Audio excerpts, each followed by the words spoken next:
चलो आज देखते हैं अपन मूलों की प्रकृति के बारे में। नेचर, ठीक है। अच्छा, मूल क्या है? जब हम द्विघात समीकरण को हल करते हैं तो द्विघात समीकरण को संतुष्ट करने के लिए दो x के मान आते हैं, वही क्या कहलाते हैं? मूल कहलाते हैं, या उन्हीं को हम क्या कहते हैं? शून्यक के नाम से जानते हैं, ठीक है। उन्हीं को हम क्या कहते हैं? मूल, या उन्हीं को हम क्या कहते हैं? शून्यक के नाम से जानते हैं। अच्छा, मूलों की प्रकृति, जैसे हम सबकी प्रकृति, मतलब जैसे हम लोगों का नेचर जानने के लिए ना व्यक्ति विशेष से मिलना पड़ता है तो उसके आंतरिक गुणों के बारे में पता चलता है। वैसे द्विघात समीकरण के जो मूल होते हैं उनकी प्रकृति को जानने के लिए हम विविक्तकर का फॉर्मूला, जो विविक्तकर होता है ना, उसका यूज करेंगे। अब देखो विविक्तकर क्या है? विविक्तकर को हम विवेचक के नाम से भी जानते हैं, विवेचना करता है वो, ठीक है ना। तो इसमें एक फॉर्मूला आपका काम करेगा अभी फिलहाल, ठीक ना। कौन सा? विविक्तकर। इसे हम क्या कहते हैं? विविक्तकर, ठीक है। और ये कहलाता है, इसे डी से लिखते हैं, और डी बराबर क्या होता है? बी स्क्वायर माइनस 4ac, ठीक ना। सूत्र रट लीजिए, बी स्क्वायर बराबर क्या होता है, सॉरी डी बराबर क्या होता है? B square minus 4ac। ये क्या है? फॉर्मूला है किसका? विविक्तकर का। पता है पेपर में आता है, ऑब्जेक्टिव में खूब पूछता है, विविक्तकर का सूत्र लिखिए तो क्या होता है? डी बराबर बी स्क्वायर माइनस 4ac, रट के रखिए, ठीक ना। विविक्तकर का फॉर्मूला क्या है? बी स्क्वायर बराबर डी बराबर बी स्क्वायर माइनस 4ac।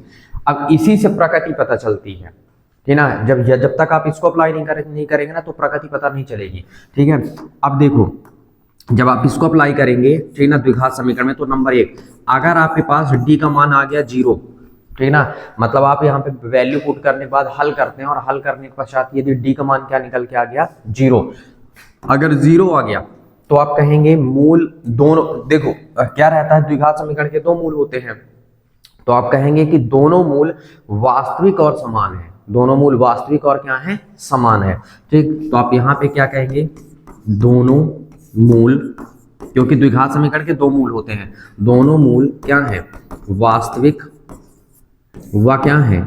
समान। समान मतलब बराबर, वास्तविक व समान है। दोनों मूल क्या है? वास्तविक भी है, रियल के भी हैं, और क्या है? समान है, ठीक है। अगर मान लीजिए 0 नहीं आया, तो 0 नहीं आएगा तो कोई धनात्मक संख्या आएगी। धन का मतलब यहाँ पे धनात्मक संख्या से है, कोई ना कोई धनात्मक संख्या मिलेगी आपको। अगर दोनों यानी धनात्मक संख्या आती है तो आप कहते हैं दोनों मूल वास्तविक व असमान है, ठीक। दोनों मूल क्या है? वास्तविक हैं और क्या है? असमान। अच्छा, अगर 0 आएगा ना, फिर आप द्विघात समीकरण को चाहे गुणनखंड मेथड से हल भी करोगे ना, तो जो दो मूल निकलेंगे ना x के मान, वो दोनों बराबर रहेंगे, वही निकल के आता है। और अगर कोई धन का मान आ रहा है, ठीक ना, तो जब तुम गुणनखंड विधि से हल कर लो या सूत्र विधि से हल करोगे तो दोनों मूल क्या आएंगे? अलग अलग मिलेंगे, डिफरेंट मिलेंगे, ठीक ना, अलग अलग मिलेंगे। और तीसरा नंबर तुम्हारा ये कहता है कि अगर डी का मान कोई ऋणात्मक संख्या है, डी का मान क्या आएगा? कोई ऋणात्मक संख्या आएगा, तो दोनों मूल वास्तविक नहीं होंगे। दोनों मूल क्या नहीं होंगे? वास्तविक नहीं होंगे। तो वास्तविक नहीं होंगे तो क्या होंगे?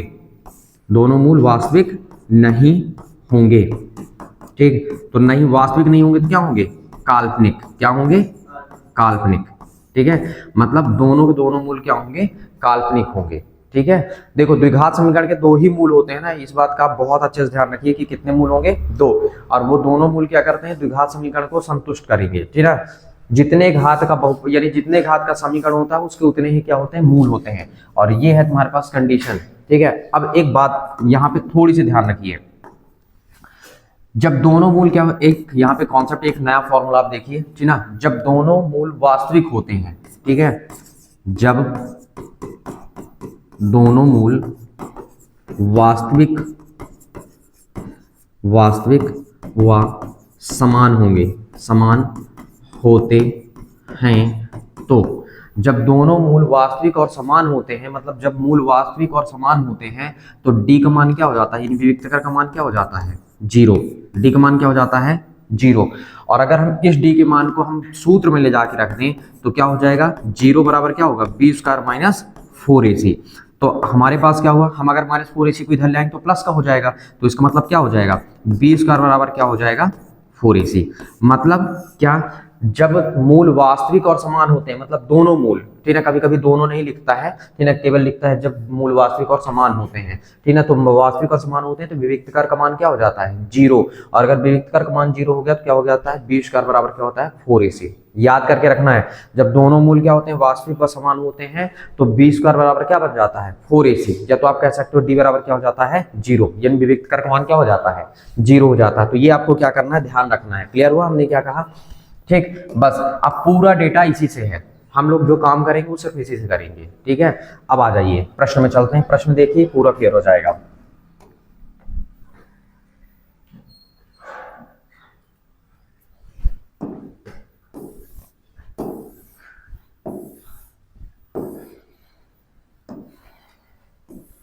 ये है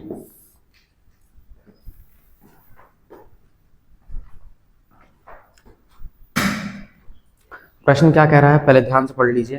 प्रश्न क्या कह रहा है, द्विघात समीकरण का विविक्तकार ज्ञात करना है। तो पहले आप विविक्तकार ज्ञात कर लीजिए, ठीक है। आप करेंगे क्या, हल, और आप क्या लिखेंगे, दिया है, ठीक है, क्या दिया है, द्विघात समीकरण, द्विघात समीकरण। और द्विघात समीकरण में क्या है, 2x का स्क्वायर माइनस का 4x प्लस का 3 इक्वल 0। इसको आप क्या नाम देंगे, इक्वेशन नंबर फर्स्ट, ठीक है। अब देखो हम यहाँ पे क्या करते हैं, द्विघात समीकरण की तुलना करते हैं। तो द्विघात समीकरण का मानक रूप क्या होता है, ठीक है, तो आप ऐसा भी लिख सकते हो, ठीक, समीकरण किसकी, एक की, ठीक है ना, किससे, ax square plus bx plus c equal 0 से क्या करने पर, तुलना करने पर, तुलना करने पर। और जब आप तुलना करेंगे तो a बराबर बेटा कितना आ गया, बताओ, a बराबर 2 और b बराबर कितना, माइनस का, माइनस सहित बताना है, ठीक है, और c बराबर कितना हो गया, 3। ये तो सिर्फ दिखाने के लिए है, ठीक ना। ये जो हमने स्टेटमेंट यहाँ पे ऊपर वाला लाइन है जो हमने लिख दिया, ये सिर्फ काहे के लिए है, दिखाने के लिए है, समझ रहे हो, दिखावा, ठीक ना। मेन ऐसे तुम सीधे बताओ, a का मान 2, b का मान 4 और c का मान कितना हुआ, 3, ठीक ना। क्रम से बताना है आपको, ठीक ना, सीक्वेंस से, पहले स्क्वायर वाला फिर बिना स्क्वायर वाला, ठीक ना, फिर उसके बाद अंक वाला, ठीक है। अब देखिए ये हो गया ना, तो हमारे पास ABC का मान निकला कि नहीं निकला, ABC का मान निकल गया ना। अब जब ABC का मान हमारे पास निकल गया बेटा, तो सीधी सी बात है, विविक्तकार ज्ञात करने के लिए बोला है, तो आप लिख सकते हो क्या, अब आप क्या लिखेंगे, विविक्तकार, ठीक। तो विविक्तकार में तुम्हारे पास क्या हुआ, सूत्र बुलाइए, d बराबर क्या होता है, b स्क्वायर माइनस 4ac। अब यहाँ पे क्या हुआ, d बराबर, b का मान कितना है, -4, तो -4 का स्क्वायर फिर 4 इंटू a का मान कितना है, 2 और c का मान कितना है, 3, ठीक है। यानी d बराबर कितना हुआ, 4 का ऋण 4 का वर्ग करेंगे तो 4 चको 16। किसी भी ऋणात्मक संख्या का वर्ग सदैव धनात्मक होता है ना, धन का निकलेगा। और माइनस कितना हुआ, 4 दूनी 8, 8 3 कितना हुआ, 24, ठीक। अब जब ये 24 हुआ तो तुम्हारे पास कितना हुआ, d बराबर कितना हुआ, घटाओ तो कितना बचेगा, ऋण का 8। अब यहाँ पे d का मान आ गया माइनस का, किसका आ गया, माइनस का। और मैंने बताया कि जब d का मान माइनस आए तो हम क्या लिखेंगे, प्रकृति क्या होता है, दोनों वास्तविक मूल नहीं होंगे, मतलब दोनों मूल क्या होंगे, काल्पनिक होंगे। आप क्या कहेंगे, दोनों मूल क्या होंगे, काल्पनिक होंगे। तो आप यहाँ पे क्या बोल देंगे, प्रकृति निकाल देंगे, लिख देंगे क्या, प्रकृति, ठीक है। और आप लिखेंगे क्या, दोनों, पहले ऐसे लिख सकते हो, आता है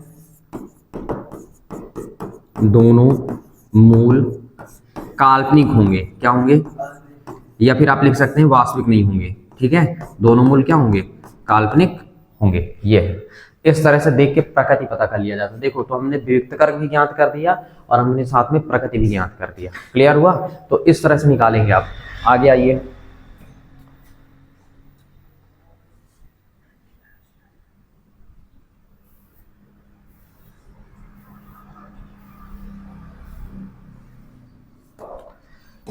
ये बेटा अगला क्वेश्चन देखो,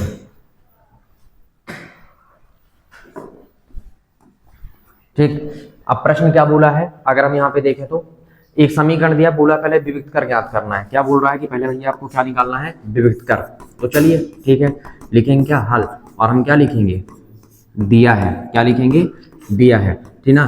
क्या दिया है, द्विघात समीकरण, द्विघात समीकरण, ठीक है। और द्विघात समीकरण में हमारे पास कितना बेटा, 3x का स्क्वायर ऋण का 2x और धन का 1/3 बराबर 0। इसको चाहे हम क्या मान सकते हैं, समीकरण नंबर 1, और फिर हम लिखेंगे स्टेटमेंट लिखेंगे, ठीक ना, क्या लिखेंगे, समीकरण 1 की तुलना, समीकरण 1 की तुलना, ठीक है, किससे, A X square plus B X plus C equal 0 से करने पर, ठीक। ठीक, अगर आप इसको ना भी लिखेंगे तो कोई दिक्कत नहीं, आप डायरेक्टली एबीसी बता सकते हो। तो ए बराबर कितना हुआ 3, बी बराबर कितना हुआ -2, और सी बराबर कितना हुआ 1/3। ठीक, गुणांकों को लेते हैं ना, ये गुणांकों को लेके हम फाइनल करते हैं, ठीक है। अब जब हम इनको ले लिए, अब हमारे पास बोला है विविक्तकर ज्ञात करने के लिए, बोला है ना कि आपको क्या निकालना है, विविक्तकर। तो आप बुलाइए, ठीक, लिखिए अब विविक्तकर, ठीक। और विविक्तकर जब हम ज्ञात करेंगे तो क्या हुआ तुम्हारे पास, d बराबर क्या हुआ b² - 4ac, ठीक ना, d बराबर क्या हो गया b² - 4ac। इसका मतलब आपके पास कितना हुआ, d बराबर b का मान कितना है -2, तो -2 का होल स्क्वायर, फिर 4 इंटू a का मान कितना है 3, फिर c का मान कितना है 1/3, यानी आपके पास कितना हुआ, ये हुआ तुम्हारे पास क्या, d बराबर b -2 का वर्ग कर देंगे तो 2 दूनी 4, और देखो 3 से 3 क्या हुआ कैंसिल, और 4 एक कम 4, यानी आपके पास क्या हुआ, d बराबर कितना हुआ, 4 में 4 चला गया तो 0 निकल गया। अब वेट, जब d का मान 0 आएगा तो दोनों मूल क्या होंगे, देखो क्या बोला, मूलों की प्रकृति ज्ञात करना है, एक स्टेप निकल गया ना, हमने क्या निकाला, विविक्तकर ज्ञात कर लिया। अब अगला क्या बोला, प्रकृति बताओ। तो चलो अब हम प्रकृति बता देते हैं, तो हम सीधे सीधे क्या लिखेंगे, प्रकृति, ठीक है। तो यहाँ पे आप क्या लिखेंगे, प्रकृति। और प्रकृति में मैंने बताया है क्या कि जब d का मान 0 आएगा तो आप क्या लिखेंगे कि दोनों मूल वास्तविक और समान होंगे, ठीक है। तो आप क्या लिखेंगे, दोनों मूल क्या होंगे, वास्तविक व समान होंगे, दोनों मूल वास्तविक और क्या होंगे, समान, हो गया ना। अच्छा, अब आगे का भी प्रश्न बोला है, यदि वास्तविक हैं तो ज्ञात करो, यानी अब आपने बता भी तो दिया कि वास्तविक है, ठीक ना, तो वास्तविक है तो ज्ञात भी करो। तो अब आ जाओ आगे करो, फिर अभी हमारा क्वेश्चन खत्म नहीं हुआ क्योंकि अभी एक स्टेप बचा हुआ है, ठीक है।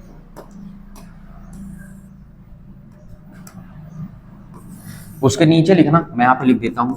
अब कितना है समीकरण, क्या था, 2x का स्क्वायर, सॉरी 2 नहीं है 3 है, 3x का स्क्वायर, देख के बोल तो दो, माइनस का 2x, फिर 1/3 इक्वल 0, ठीक है।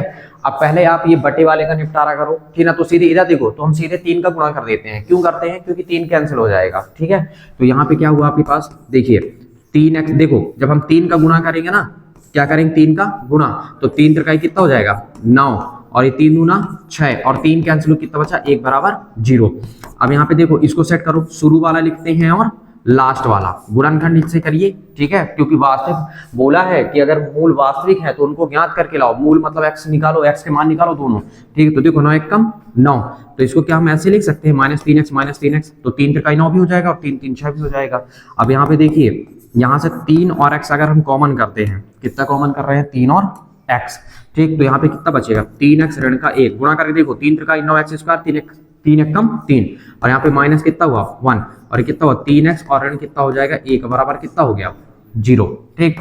अब ये आपके पास कितना हुआ 3x, देखो 2 बार है ना, तो इसको एक ब्रैकेट में लिखो, 3x और ऋण 1 बार हो गया, और एक ब्रैकेट में क्या लिखा जाता है, ये 3x और ये वाला ऋण 1, और बराबर कितना हुआ 0। अब इसको 2 पार्ट में क्या करेंगे, तोड़ देंगे, तो चलिए तोड़िए दोनों पार्ट में। ये कितना हुआ 3x ऋण 1 बराबर कितना हुआ 0, तो ये कितना हुआ 3x और बराबर ऋण 1 उधर जाके क्या हो जाएगा धन का, और गुणांक कहाँ जाता है बेटा, बटे में, तो x बराबर कितना हुआ 1/3, ये एक मूल निकल गया। तो अब आप दिमाग लगाइए कि यही चीज तो उधर भी है कि नहीं है, तो आप हम इसको यहाँ पे वही लिख देते हैं। तो देखो आता है, अगर हम देखें तो आता है द्विघात समीकरण के मूल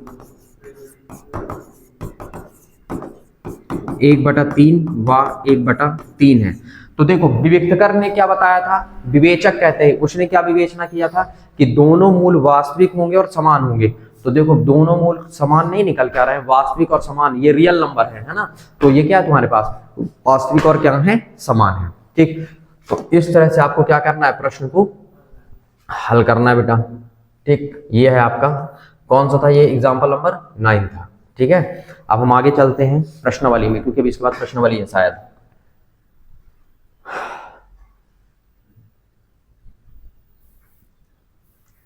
ये। ठीक, अब क्या बोला गया है, सेम काम पहले करना है। पहले द्विघात समीकरण के मूलों की प्रकृति याद करना है, मतलब जब तक आप विविक्तकर नहीं निकालेंगे तब तक आपको प्रकृति नहीं पता चलेगा। फिर बोला यदि मूल का अस्तित्व है, मतलब यदि मूल वास्तविक है, अस्तित्व का मतलब यदि वास्तविक है तो उनको ज्ञात करना है। तो फिर चाहे आप गुणनखंड लगाइए और चाहे सूत्र विधि, हम सूत्र विधि स्पेशली अलग से पढ़ेंगे, ठीक है ना, कि सूत्र विधि से अपन कैसे हल करते हैं उसको स्पेशल अलग पढ़ेंगे अपन लोग, ठीक है। तो ये तुम्हारे पास है, पहले हम चलते हैं यहाँ पे, ठीक है। इनमें सब में हम क्या लगाते हैं, चेक करते हैं, ठीक। अस्तित्व का मतलब यही है कि अगर वास्तविक मूल हैं तो फिर आप उनको क्या करेंगे, ज्ञात करेंगे, ठीक है। तो चलिए चालू करते हैं।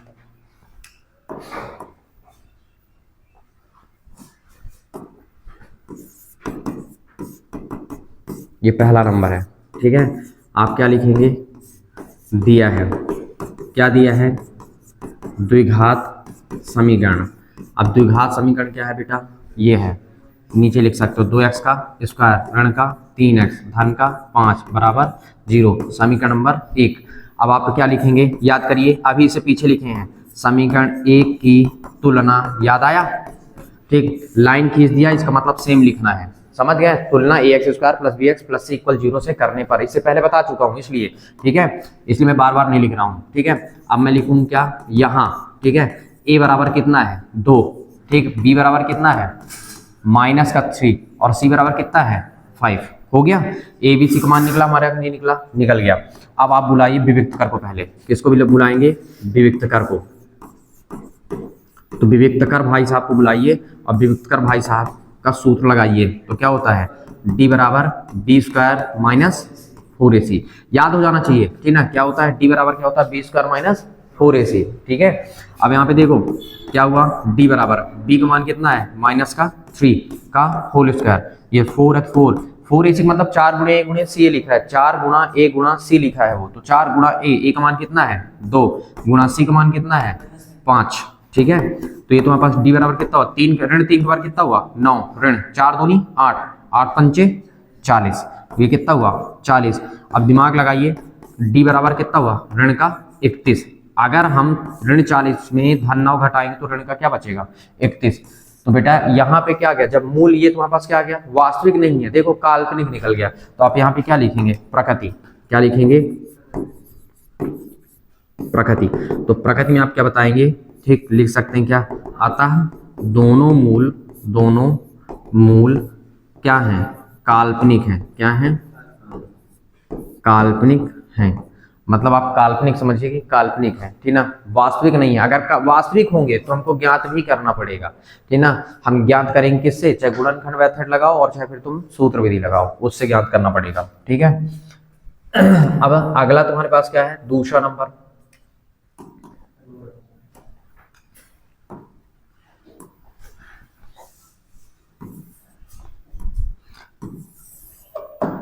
दूसरे नंबर में आप सेम चीज लिखेंगे, ठीक।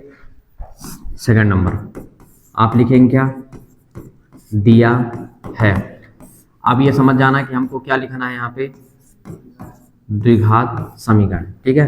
द्विघात समीकरण कितना है, 3x का स्क्वायर ऋण का 4 रूट 3x धन का 4 बराबर 0, ठीक है, क्लियर हुआ। अब देखो फिर क्या लिखोगे, इसको तुम बनाओगे क्या, समीकरण नंबर 1। अब आप क्या लिखोगे, समीकरण 1 की तुलना, समझ गए, समीकरण 1 की तुलना हम किसे कर रहे हैं, ax square plus bx plus c equal 0 से करने पर। फिर आप क्या लिखोगे, यहाँ a बराबर कितना है 3, b बराबर कितना है ऋण का 4 रूट 3, ठीक ना, x का गुणांक लेते हैं, ठीक है, और c के बराबर कितना हुआ तुम्हारे पास 4, हो गया। तो ये क्या निकल गया, a b c। अब बुलाइए विविक्तकर भाई साहब को, ठीक ना, क्योंकि वही आएंगे वही काम करेंगे अपना, ठीक है। तो ये विविक्तकर भाई साहब प्रकट कर देते हैं इनको, ठीक है, ये प्रकट हो गए, ठीक। अब रखिए यहाँ पे मान, तो जब आप मान रखेंगे तो क्या हुआ, d बराबर b का मान कितना, b कितना है माइनस का 4 रूट 3, स्क्वायर लगाई माइनस 4 ये हुआ, a का मान कितना है बेटा 3, इसका मान कितना बेटा 4, सबका हो गया ना।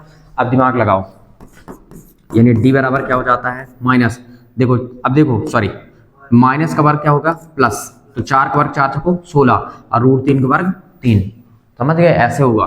फिर ऋण देखो 4 3 12 12 छको 48, ठीक, कुल मिला के यहाँ से d बराबर क्या निकला, ये तुम्हारे पास कितना हुआ 48, 16 48 और ये भी 48 और ये 48 48 क्या हो गया 0 कैंसिल। ठीक है, मतलब डी का मान क्या निकला 0 और जब 0 निकला तो इसका मतलब दोनों मूल क्या है वास्तविक और समान है। ठीक है, तो आपको बताना पड़ेगा। ठीक है, तो यहाँ पे क्या लिखेंगे आप प्रकृति।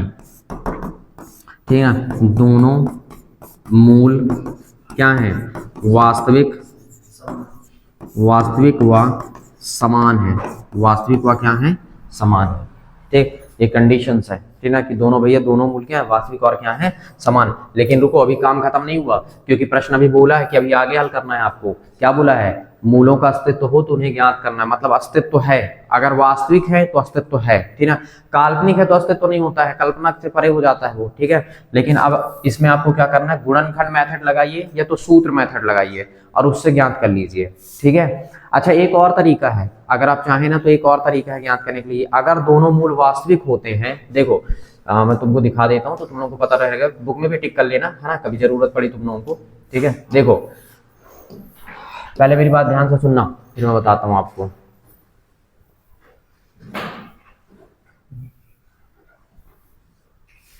देखो अगर कभी भी, ठीक है, अगर कभी भी कंडीशन ये आती है, ठीक है, कि दोनों अगर टी का मान 0 आया, ठीक है, तो क्या होता है दोनों मूल क्या होते हैं वास्तविक और क्या होते हैं समान। तो पता है वो दोनों मूल कौन से निकलते हैं, ये निकलते हैं। ठीक है, दोनों मूल तुम्हारे पास इस फॉर्मूले से निकलते हैं, -b/2a से निकल आता है। ठीक है, किससे निकल आता है -2a, मतलब -b/2a। अगर कभी भी दोनों मूल वास्तविक होते हैं, ठीक है, वास्तविक और समान होते, दोनों मूल वास्तविक और समान है, तो इस फॉर्मूले से आप क्या कर सकते हैं दोनों मूल निकाल सकते हैं। ठीक है, सीधे मान रख देंगे तो आंसर आ जाता है। ठीक है, लेकिन हम पूरा करके दिखाएंगे। ठीक है, कि आप देखिए और समझिए कि क्या चल रहा है। ठीक है, तो आइए देखते हैं। आप लिखेंगे अब, बगल में कर दूं क्या, यहां कर देता हूं। ठीक है, आप क्या लिखेंगे अब, नीचे करना है ना आपको। ठीक, सवाल बताइए क्या था, 3x का स्क्वायर, 3x का स्क्वायर ऋण का 4 रूट 3x और धन का कितना हुआ 4 बराबर 0। गुणनखंड कैसे आप हल करते हैं, पहले शुरू वाला लिखेंगे और लास्ट वाला। ठीक है, अब पहले दोनों गुणा करिए, 4 पे आई 12 और 12 को आप ऐसा सेट करिए कि कितना आ जाए 4 रूट 3। ठीक है, तो 12 को आप कैसा सेट करेंगे कि 4 रूट 3 आए, बताइए, दिमाग लगाओ। अच्छा एक चीज और है यहाँ पे, या तो फिर आप सीधे सीधे सूत्र मेथड पकड़िए। अगर आपको कभी लगे ना कि आप सेट नहीं कर पा रहे हो, ठीक है ना, समझ रहे हो मैं क्या कहना चाहता हूँ, या रूट वूट आके आप आ रहा है तो आप डर रहे हो, तो सबसे अच्छा मेथड है सूत्र मेथड। ठीक है, आप हाँ देखो अभी मैं इसको भी बता दूंगा, पर अभी आप सूत्र मेथड पकड़ लो। ठीक है ना, तो यहाँ तुम्हारे पास क्या हो जाएगा, अब दिमाग लगाना मैं तुमको बताता हूँ। यहाँ क्या हुआ तुम्हारे पास, आप लिख सकते हो क्या यहाँ। ठीक है, ए बराबर कितना हुआ 3, बी बराबर कितना हुआ माइनस का 4 रूट 3 और सी बराबर कितना है 4। अब सूत्र को बुलाओ, श्रीधराचार्य का सूत्र उनको बुला लो। ठीक है, तो यहाँ पे तुम्हारे पास ये ऐसा सूत्र है कि कोई भी सवाल सेट हो और चाहे ना हो, अगर गुणनखंड से सेट नहीं हो रहा है तब भी ये हल करके दे देगा आपको। ठीक है ना, ये कंडीशन है। ठीक है, इसके पास इतनी पावर है। ठीक है, तुम दुनिया का कोई भी किसी भी प्रकार का सूत्र सवाल ले आओ, ना सेट हो, लेकिन सूत्र मेथड क्या होगा सेट करके दे देगा। ठीक है, तो देखो सूत्र क्या था, x बराबर क्या होता है -b प्लस माइनस रूट अब क्या होता है b² - 4ac और बटा कितना 2a। बात समझ में आई। अब दिमाग लगाइए, अगर आप चाहें ना तो आप बता सकते हैं इसको अंदर हम क्या कहते हैं, दिमाग लगाओ। ठीक है ना, नॉर्मल थोड़ी सी दिमाग लगाते जाना है आप। ठीक है, ये -b plus minus root b² - 4ac तो हम d कहते हैं। याद आया, याद आया कि नहीं आया, आया। और अभी देखिए ये तुम्हारे पास कितना हुआ, x बराबर क्या हुआ माइनस, ये b प्लस माइनस और इसका मान तो 0 है भाई साहब। देखो d का मान ये अभी निकाले हैं 0, निकाले हैं ना, इसीलिए अब 0 रूट के अंदर है तो इसको बाहर कर दो। ठीक है, तो x बराबर कितना हुआ -b और ये तुम्हारे पास कितना हो जाएगा, इससे कोई मतलब नहीं है तो इसका मतलब कितना हुआ 2a। तो इसीलिए तो बताया था कि इस फॉर्मूले से पूरा निकल आता है। ठीक है ना, ये फॉर्मूला एक्टिव हो जाता है। तो अगर आप चाहें तो अब देखिए पहले मान रख लीजिए अगर आपको रखना है तो। ठीक, इसको भी साइड में करिए। ठीक, अब देखिए यहां जब आप मान रखना चालू करेंगे तो x और r क्या हो माइनस, अब b का मान कितना बेटा, b का मान अपने पास कितना था -4 रूट 3, चाहे यहां से ले लो चाहे यहां से ले लो, वही चीज तो है -4 रूट 3 और ये है प्लस माइनस, जीरो का रूट मतलब देखो रूट क्या है तुम्हारे पास, जीरो में रूट लगा मतलब वो सिर्फ जीरो है, और बटे में ये कितना हुआ 2, और ए का मान कितना बेटा, ए का मान है कितना 3, तो इसका मतलब क्या हुआ कि x बराबर माइनस माइनस क्या हो गया प्लस, ये 4 रूट 3 और नीचे कितना हुआ 3 दूना 6, तो चाहे तो काट भी दो, एक कम दो दूनी 4 और 3 दूना 6, यानी आपके पास x बराबर कितना निकल के आया 2 रूट 3 और बटे कितना हुआ 3। अच्छा हमारे पास दो मूल निकलेंगे ना, कितने मूल निकलेंगे 2, तो आप एक काम करिए ऐसे बताइए, इसको पूरा लिखिए बल्कि आप तो ज्यादा अच्छा रहेगा। कैसे लिखेंगे, x बराबर ये 4 रूट 3 और प्लस माइनस 0 और बटे कितना हुआ 3 दूना 6, ठीक ना, तब आपको दोनों दिखाई दे कि कहां से दो मूल आ गए, ठीक है, क्योंकि अभी नहीं दिखाई देगा। तो आप एक काम करेंगे, इसको यहाँ पे ऐसे ब्रिज से तोड़ देंगे, ठीक, और बीच से तोड़ने के बाद आप यहाँ पे लिखेंगे, एक तरफ लिखेंगे धन चिन्ह लेने पर, धन चिन्ह लेने पर, तो जब धन चिन्ह लेंगे ना तो ऐसे लेना है, x बराबर ये हुआ 4 रूट 3 धन 0 ऋण छोड़ना पड़ेगा और बटे 6, तो यानी x बराबर कितना हुआ 4 रूट 3 और बटा केवल 6, ठीक, क्योंकि 0 छोड़ दो, 0 से तो कोई मतलब नहीं है, तभी तो तुमको डबल मूल दिखेगा, नहीं तो दिखेगा कैसे। और ये कितना हो जाएगा 3 कम 2 3 6 2 दूनी 4 और 3 दूनी 6, 2 रूट 3 और बटे कितना हुआ बेटा 3, ये आ गया, ठीक। अब इसके बाद तुम्हारे पास अगर तुम यहाँ पे लिखो क्या ऋण चिन्ह लेने पर, तो जब तुम ऋण चिन्ह लोगे तो कितना हो जाएगा x बराबर कितना हुआ वही 4 रूट 3 और माइनस 0 और बटे कितना हुआ 6, 0 छोड़ दो तो कितना हुआ 4 रूट 3 और बटे कितना 6, कैंसिल आउट करो तो कितना हो जाएगा भाई 3 दूना 6 2 दूना 4 2 रूट 3 और बटा कितना हुआ 3, तो देखो दोनों मूल निकल गया ना, दोनों समान मूल निकला है, ठीक है ना। तो हम उससे करते ना तो उस वाले मेथड से गुणनखंड से सेट करने में टाइम लगता, लेकिन ये मेथड क्या तुरंत आपको सेट करके देगा, ठीक है। और जीरो को छोड़ना भी नहीं है ना, नहीं तो आपको फिर सोचोगे कि जीरो छोड़ देते हैं सर कोई मतलब नहीं है, तो फिर आपको दो मूल नहीं दिखेंगे, एक ही मूल दिखेगा, फिर समझ गए। तो इसलिए आपको ध्यान रखना है कि दोनों मूल ज्ञात करना है तो आपको लेके चलना पड़ेगा, ठीक। तो लास्ट में आप क्या लिख सकते हैं, लास्ट में आप लिखेंगे आता है द्विघात समीकरण के मूल क्या है 2 रूट 3 बटा 3 व 2 रूट 3 बटा 3 है, ऐसे, ठीक है। तो देखो पहले हमने क्या किया, यहाँ पे पहले हमने इस वाले का पहले विविक्त कर ज्ञात किया, फिर प्रकृति बताया, प्रकृति में हमारे पास पता चला कि दोनों मूल वास्तविक और समान है, तो जब वास्तविक समान है तो हमने क्या कर दिया सूत्र विधि लगा के हमने क्या किया फिर दोनों निकाल दिया, ठीक है।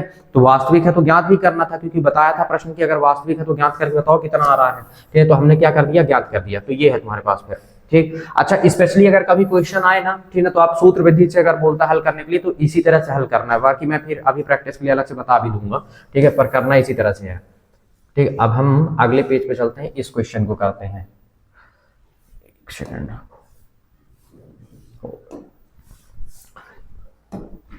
इस क्वेश्चन को करते हैं।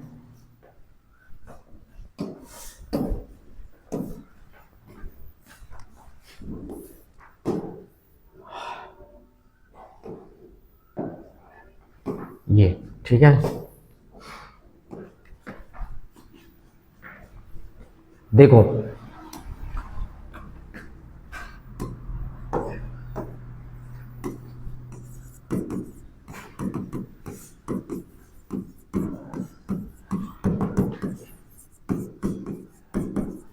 द्विघात समीकरण, अब द्विघात समीकरण हमारे पास कितना है 2x का स्क्वायर ऋण का 6x धन का 3 बराबर 0, समीकरण नंबर 1। फिर आप क्या लिखेंगे समीकरण 1 की तुलना, लाइन खींच दिया मतलब आपको पूरा लिखना है, ठीक है ना, ध्यान रखना। अभी ये रफली का मतलब रफ में आप ऐसा लाइन खींच सकते हैं, ठीक है ना, लेकिन नोट्स में आपको पूरा लिखना और एग्जाम में भी पूरा लिखना है, ठीक है। अब देखो फिर आप क्या लिखोगे, यहाँ बताओ एक मान कितना है 2, क्रम से बताना है ना, एक मान कितना हुआ, एक मान कितना है 2, बी का मान -6, सी का मान एक्स स्क्वायर का गुणांक ए कहलाता है, एक्स का गुणांक बी कहलाता है, बचा हुआ क्या कहलाता है सी कहलाता है, ठीक है। तो ये ए है, ये बी है और ये सी है, चिन्ह सहित सबका बताना, अगर माइनस माइनस लगा तो चिन्ह सहित बताना पड़ता है। अब हमको निकालना है, क्या निकालना है विविक्त कर, तो एक काम करिए बुलाइए विविक्त कर को, ठीक। अब विवेक्तकर का फॉर्मूला क्या था, डी बराबर बी स्क्वायर माइनस 4ac। ठीक है, तो डी बराबर क्या है, बी का मान कितना है -6 होल स्क्वायर 4 इंटू ए का मान कितना है 2 और इसका मान कितना है 3, सी का मान कितना है 3 ना है 3 है। अब देखो डी बराबर कितना हुआ, ऋण 6 का वर्ग 6 छंगा 36, सीधे वर्ग कर दो धन हो जाएगा। ठीक, ऋण 4 दूनी 8, 8 त्रिक 24, तो ये तुम्हारे पास कितना निकला, डी बराबर निकल गया, घटाओ तो 2 और कितना ये 12 और डी का मान क्या आया है धनात्मक, ठीक है, धनात्मक संख्या प्राप्त हुआ। और अगर डी का मान धनात्मक है तो इसका मतलब क्या है कि मूल वास्तविक और असमान है, तो प्रकृति लिखना पड़ेगा आपको। ठीक है, क्या लिखेंगे आप, प्रकृति लिखिए। प्रकृति में आप क्या लिखेंगे, आता है दोनों मूल क्या है, वास्तविक व असमान है। क्या है, असमान है, मतलब बराबर तो नहीं आएंगे। अगर आप चाहें तो गुणनखंड जाइए लगाइए और चेक कर लीजिए। तो मैं एक काम करता हूँ, इधर करता हूँ, चलो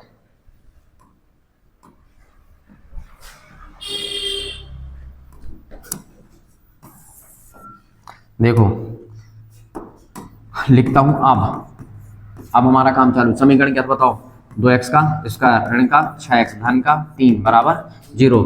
अब देखो कहीं कहीं पे अपने अपने जगह में वो होता है ना, कहीं पे गुणनखंड विधि जल्दी से आ जाता है तो कहीं पे सूत्र विधि काम कर जाता है ना, वो तुमको सोचना पड़ता है कि कौन सा हम जल्दी से लगा लें। ठीक है, हम देखो यहाँ पे जल्दी काम कर जाएगा, 2x स्क्वायर और धन कितना हुआ 3 बराबर 0।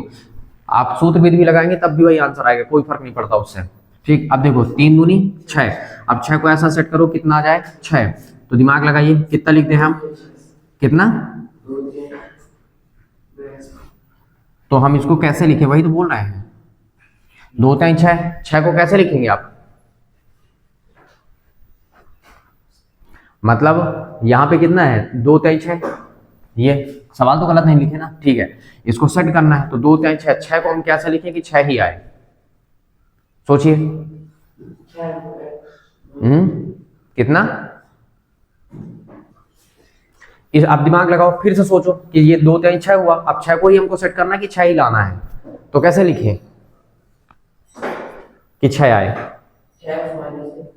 तो 6x और -x, अगर आपके अकॉर्डिंग अगर मैं 6x और ऋण x कर दूंगा तो 7 नहीं हो जाएगा, और फिर हम मल्टीप्लाई करूंगा तो ये ऋण 1 और ये ऋण 6 मिलकर 7 हो, मतलब 6 कम 6 धन का हो जाएगा, हैं कितना कर दें, तो अगर -6x प्लस 1x कर देंगे तो इसको फिर 5 में नहीं पहुंच जाएंगे, प्रॉब्लम कर रहा है ना, रूट से सेट होगा ये। ठीक ना, मैं बता देता हूँ, रूट 6 अपन को लिखना पड़ेगा, लेकिन हम एक काम करते हैं, हम सूत्र मेथड उठाते हैं। ठीक ना, यानी सूत्र वही बता रहा हूँ, ठीक ना, कि आपके लिए क्या बनेगा, सूत्र जब सेट नहीं होगा ना तो सूत्र मेथड आसान बन जाएगा। ठीक है, तो देखो ये तुम्हारे पास क्या हो जाएगा, यहाँ पे आप लिख सकते हो क्या, यहाँ a बराबर कितना था 2, b बराबर कितना है ऋण 6, c बराबर कितना है 3, बुलाइए सूत्र को। ठीक, श्री धराचार्य महाराज को बुला लीजिए। ये क्या है -b plus minus root of क्या, बी स्क्वायर माइनस 4ac और बटा कितना 2a। अब आप जो मान निकाल चुके हैं ना, ये निकाल चुके हैं तो सीधे रख लीजिएगा। ठीक है, अब देखना ये माइनस बी का मान कितना बेटा -6 प्लस माइनस इसका मान कितना है, देखो अंदर वाले का मान निकाल चुके हैं 12, क्यों, देखो बी स्क्वायर माइनस 4ac यही ना आया है, 12 निकल के आया है। ठीक है, और बटे में तुम्हारे पास कितना हुआ बेटा 2a, मतलब 2 गुणे a का मान कितना है 2। ठीक, अब ये तुम्हारे पास आगे चलो, ये हुआ x बराबर माइनस माइनस क्या हुआ प्लस, प्लस माइनस ये कितना हुआ √12। ये अब देखो 12 को हम क्या लिख सकते हैं, 2 रूट 3, देखो 2 अंदर जाए तो 2 दूनी 4, 4 त्याई 12, वर्ग होके अंदर जाता है, और नीचे कितना हुआ 2 दूनी 4। ठीक, अब यहाँ पे देखो ये कितना, ऊपर से 2 कॉमन आ जाएगा, कॉमन आए तो यहाँ पे बचे 3 और क्या हुआ धन ऋण, और कितना हो गया 3। देखो मैं इसको फिर से लिखता हूँ, वेट मिट जाओ भाई, देखो यहां से हमने क्या किया 2 कॉमन किया तो अंदर बचे कितना 3 धन ऋण रूट 3 और बटे कितना हुआ 4। ठीक, और यहाँ तुम्हारे पास ये हुआ। अब यहाँ पे तुम्हारे पास क्या हुआ x बराबर, देखो गुणा करेंगे तो 2 कितना हो जाएगा 2 3 6 और 2 रूट 3 हो जाएगा, तो ये कट गया, 2 कम 2 दूनी 4, यानी 3 धन ऋण रूट 3 और बटे कितना आ गया 2। ठीक, अब सेम प्रक्रिया, ठीक ना, वही क्या करना पड़ेगा तुमको, 2 बार तोड़ना है। क्या करोगे आप, एक बार धन चिन्ह लेने पर यहाँ पे लिखना पड़ेगा, क्या करने पर, धन चिन्ह लेने पर। ठीक, और यहाँ पे इधर क्या लिखना पड़ेगा, ऋण चिन्ह लेने पर। ठीक, अब दिमाग लगाइए, तो यहाँ से तुम्हारे पास कितना हो, x बराबर कितना हो जाएगा, x बराबर 3 धन रूट 3 और बटा 2। इसको यहीं पे छोड़ना पड़ेगा, इसको हल नहीं कर पाओगे, ठीक है। या तो फिर हम अंश का परमेयीकरण करें, ठीक है, तो ये सब पंचायत करेंगे नहीं। अब यहाँ पे देखो, यहाँ पे x बराबर कितना हुआ 3 ऋण रूट 3 और बटे कितना हुआ 2, ठीक है, और ये तुम्हारे पास ये निकल गया। तो देखो यहाँ पे दोनों मूल अलग अलग हैं। यहाँ पे देखो विवेककर क्या कह रहा था कि दोनों मूल वास्तविक होंगे और असमान होंगे। तो देखो वास्तविक है और असमान है, ये अलग है क्योंकि प्लस है और यहाँ पे ये अलग है माइनस है, दिखा। तो दोनों मूल क्या है, वास्तविक और क्या है, असमान है। तो ये तुम्हारे पास लास्ट में लिख देना, आता है द्विघात समीकरण के मूल क्या है, ये तथा ये है, ठीक, आता है द्विघात समीकरण के मूल क्या है, 3 धन रूट 3 बटा 2 व 3 ऋण रूट 3 बटा 2 है, ये है, ऐसे क्लियर हुआ। तो हम ज्ञात भी कर सकते। अब देखो दिमाग लगाओ, वहां से भी सेट हो जाता, रूट से आता, मैंने बताया ना रूट से आता, लेकिन देखो कितना दिमाग लगाना पड़ता। तो जब सेट ना होना, कभी भी अगर सेट नहीं कर पा रहे हो आप, तो धाराचार महाराज को बुलाओ और उनसे सॉल्व करवाओ, ठीक ना। तो ये फॉर्मूला लगेगा और तुरंत आपको क्या मिल जाएगा, आंसर मिल जाएगा। क्लियर हुआ हमने क्या कहा। तो ये आपको क्या करना है, ध्यान रखना है, और इतना अगर आप कर ले गए तो फिर कोई दिक्कत नहीं है। और वैसे भी ये बन जाना चाहिए, नॉर्मल सा है, ठीक है, बन जाएगा ना, ठीक है। अब हम चलते हैं आगे, ठीक ना। 2 सवाल और, ये पेपर में आते ही आते हैं, चाहे कुछ भी हो जाए, ठीक ना। पेपर में ये दोनों सवाल पूछे ही जाएंगे, चाहे कुछ भी हो जाए, ठीक, मैं भी बता रहा हूं आपको। ये दो पहले प्रश्न पढ़ लो आप अच्छे से, ऊपर क्या लिखा हुआ है।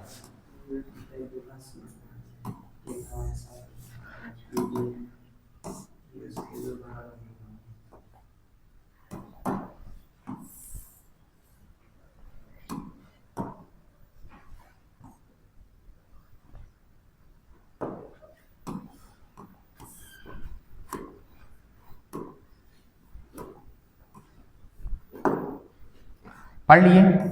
प्रश्न क्या कह रहा है, प्रत्येक द्विघात समीकरण का k का मान ज्ञात करना है, उसके 2 बराबर मूल हैं, दोनों मूल क्या है, बराबर। प्रश्न खुद बता रहा है, ठीक ना। हल आप लिख सकते हो, क्या दिया है, ठीक, क्या दिया है, द्विघात समीकरण, घात में 2 है कि नहीं है ना, द्विघात समीकरण, ठीक है। कितना है, 2x का स्क्वायर धन का kx धन का 3 बराबर 0, समीकरण नंबर 1। आप क्या लिखोगे, समीकरण 1 की तुलना, समझ गए, समीकरण 1 की तुलना किससे, ax square plus bx plus c equal 0 से करने पर, ठीक। और ये लिखने के बाद तुम्हारे पास क्या लिखोगे यहाँ, ठीक, कितना हो रहा है, a का मान कितना है, x स्क्वायर गुणांक जो होता है वही है a, b कितना है, x का गुणांक जो होता है वही है b यानी k, c बराबर कितना है 3। अब प्रश्न खुद कह रहा है कि जब दोनों मूल बराबर हों, पहले से बता दिया दोनों मूल बराबर है तो सूत्र कौन सा लगेगा, आप बुलाइए सूत्र। जब दोनों मूल बराबर हैं और किसी का मान ज्ञात करना है तो सूत्र एक्टिव होता है b स्क्वायर बराबर 4ac। अभी बताया ना कि जब दोनों मूल बराबर होंगे, ठीक ना, तो ये सूत्र एक्टिव हो जाएगा। अब देखो यहाँ पे क्या है, b का मान कितना बेटा k, तो k का स्क्वायर, मतलब देखो b की जगह k रख दो, स्क्वायर लगा स्क्वायर चढ़ा दो, 4 है तो 4 गुणे a का मान कितना हुआ 2 और ये 3 है तो 3। अब इस केस में क्या हुआ आपके पास, k स्क्वायर बराबर कितना हुआ, k स्क्वायर 4 दूनी 8, 8 त्रिक 24। अब याद रखना है द्विघात समीकरण के 2 मूल होते हैं, कितने मूल, 2, ठीक है। तो जब भी इधर से वर्ग घटाओगे तो इधर प्लस माइनस सहित रूट लगाना पड़ेगा, समझ गए, प्लस माइनस करके रूट लगाना पड़ेगा, ठीक। तो तुम्हारे पास k बराबर कितना हुआ, प्लस माइनस। अब देखो 24 को आप क्या लिख सकते हो, 2 रूट 6, कैसे, 2 जब अंदर जाएगा 2 दूनी 4 और 4 छंग 24, तो इसका मतलब ये है k का मान, ऐसे निकालना पड़ेगा। देखो डबल मूल है, क्यों, क्योंकि द्विघात समीकरण घात में 2 था इसीलिए इसके 2 मूल होंगे, ठीक है। अब सेम प्रक्रिया इसमें भी अपनाओ, ये हो गया, ये आंसर आ गया, k का मान ज्ञात करवा रहा था बेटा, ये आंसर है, यही उत्तर, खत्म, ठीक ना। पेपर में आता है 2-3 नंबर में, ठीक ना, 2 नंबर में खूब पूछता है, ठीक। आगे दूसरा नंबर लाओ,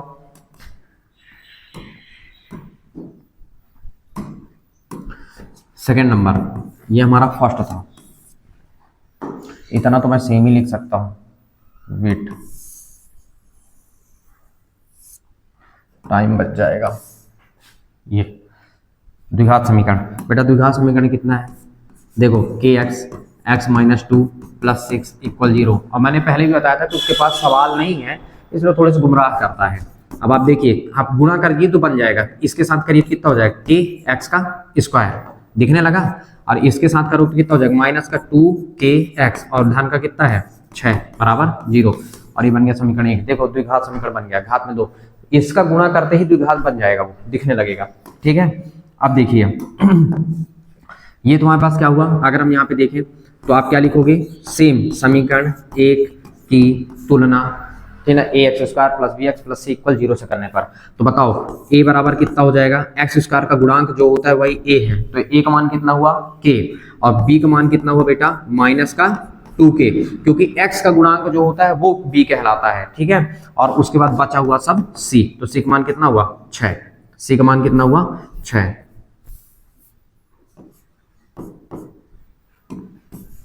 ठीक, इसके बाद तुम्हारे पास क्या कहलाया, अब देखो आप बुलाओ सूत्र, क्या बुलाओगे आप, सूत्र। अब सूत्र को बुलाओ और सूत्र बुला के फाइनल करो। ठीक है, जो भी है, तो सूत्र क्या होता है, b² बराबर क्या होता है 4ac। ठीक, कहां से पता चला, प्रश्न पहले से बता रखा है, दोनों मूल क्या है बराबर है। ठीक है, अब देखो b का मान कितना है तुम्हारे पास माइनस का 2k, तो यहाँ पे 2k का स्क्वायर बराबर 4 है, तो 4, a का मान कितना हुआ, a का मान कितना है k, और c का मान कितना है 6। ठीक है, देखो k और a 6 है। अब ऋण 2 का बार कितना हो जाएगा 4, और k का बार k², और कितना 4 6 24, और ये k है तो k, काट ना देना ताऊ में आके है, क्योंकि द्विघात समीकरण, द्विघात समीकरण के कितने मूल होंगे 2।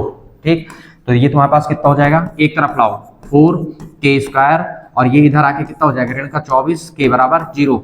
अगर दिमाग लगाइए द्विघात समीकरण के कितने मूल होते हैं 2, ठीक ना, तो ये भी तो घात में 2 लगा तो द्विघात समीकरण बन गया। ठीक ना, वो चर राशि x वाले बनते हैं, ये k का बन गया है। ठीक ना, तो अगर आप एक मान निकालें तो गलत हो जाएगा, इसका मतलब आपको 2 मान निकालना है। ठीक, अब यहाँ पे देखो इससे क्या हो रहा है, 4 और k कॉमन हो जाएगा, हो रहा है ना, 4 और k क्या होगा कॉमन, तो यहाँ पे बचेगा k - 6 = 0। दिमाग लगाओ, 4k² हो जाएगा और 4 6 24 हो जाएगा। अब ये टूटेगा 2 पार्ट में, अब ये क्या करेंगे आप 2 पार्ट में तोड़ेंगे, कौन सा 4 के बराबर 0 करेंगे, तो देखो k बराबर कितना हो जाएगा 0, और बटे में चला जाएगा 4, तो k बराबर कितना आ गया, भाग देंगे तो 0। ठीक है ना, शून्य में 4 का भाग देंगे, शून्य में किसी भी संख्या का भाग देंगे तो शून्य ही आएगा। ठीक है, अब देखिए इधर वाले में आइए, k - 6 = 0। अभी तुम्हारे पास k बराबर कितना हो गया, ये उधर जाके कितना हो जाएगा ऋण से धन, तो आप लास्ट में क्या लिखेंगे, आता है k बराबर 0 है और ये क्या है 6, 2 मान निकलेंगे। ठीक ना, 2 मान आपको निकालना ही पड़ेगा। ठीक ना, बुक में अगर एक ही दिया होगा तब भी आपको 2 निकालना पड़ेगा, क्योंकि ये द्विघात समीकरण, द्विघात समीकरण के 2 मूल निकलते हैं। जैसे यहाँ पे प्लस माइनस में है, यहाँ पे अलग एक 0 और कितना आ गया 6 आ गया। ठीक है, तो इस तरह से आपको क्या करना है, करके फाइनल करना है। ठीक, और ये था आपका फाइनल काम। थोड़ी सी समय देखते हैं फिर उसके हिसाब से काम करते हैं। बस आज के लिए तुम्हारे लिए इतना ही है, और इसको आप जाइए और पूरा जल्दी से लिखिए।